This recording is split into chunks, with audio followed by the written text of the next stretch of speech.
మీ phone hack కాకుండా ఉండడానికి, మీ phone వ్యక్తిగత గోప్యతను కాపాడుకోవడానికి కొన్ని జాగ్రత్తలు తీసుకోవటం మంచిది. వారానికి ఒకసారి రీస్టార్ట్. ఇది చాలా తేలికైంది, విలువైంది కూడా.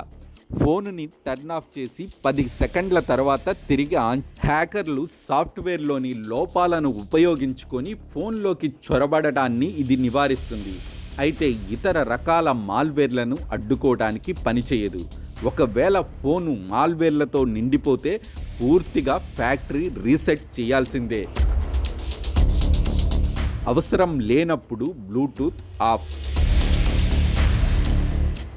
వైఫై, సెల్ నెట్వర్క్ల మాదిరిగానే బ్లూటూత్ కూడా పనిచేస్తుంది, కానీ తక్కువ దూరాల్లో చిన్న పనులకు ఉపయోగపడుతుంది. దీన్ని వాడుకోవడానికి సెల్ సిగ్నల్ నెట్వర్క్ కనెక్షన్ అవసరం లేదు. ఇది డేటాను తీసుకోదు. ఇతర అన్ని కనెక్షన్ల మాదిరిగానే సురక్షితం కూడా.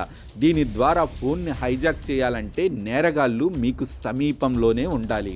ఇల్లు, ఆఫీసులైతే ఏమో కానీ పబ్లిక్ ప్రాంతాల్లో ఇబ్బందే. అపరిచితులు, హ్యాకర్స్ కూతవీటు దూరంలో కూడా ఉండొచ్చు.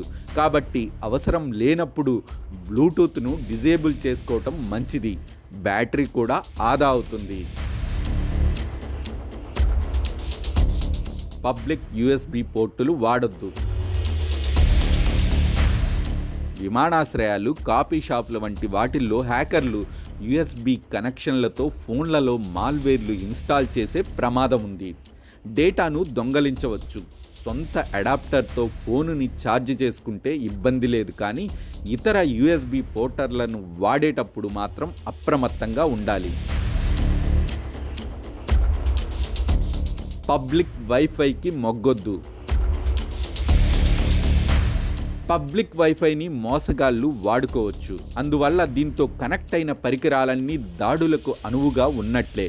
పబ్లిక్ వైఫై నెట్వర్క్ పాపప్ అయ్యి జాయిన్ కమ్మని అడిగితే అది విశ్వసనీయమైనది అనుకోవటానికి లేదు. హోటల్లో కానీ మరే చోటైనా కానీ అక్కడ పనిచేసే వారిని అడిగి వైఫై పేరు తీసుకోవాలి. ఎందుకంటే స్కామర్లు కొన్నిసార్లు కాఫీ షాప్, హోటల్ గెస్ట్ వంటి పేర్లతోనూ నెట్వర్క్లు సృష్టించి బురిడీ కొట్టిస్తుంటారు.